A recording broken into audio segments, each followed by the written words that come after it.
it. If we utilize our time properly, it will be help us to have a bright future. Time is more precious than money. Everyone who wants to be successful must understand the value of time.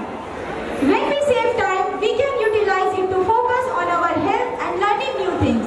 Spending our time with our family, it is also equally important.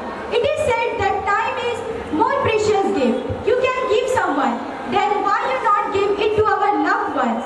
When we give someone our time, we give them a portion of our life that we will never get back.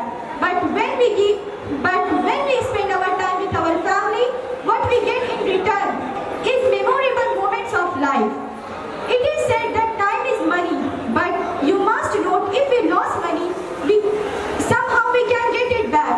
But when we lost time, we can't recover by any way. If we look at the successful people on the world, we can see they all value their time.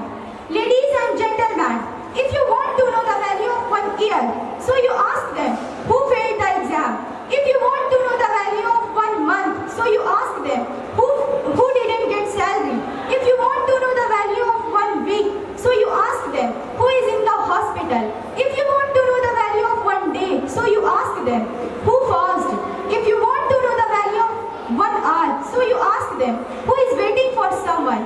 If you want to know the value of 1 minute, so you ask them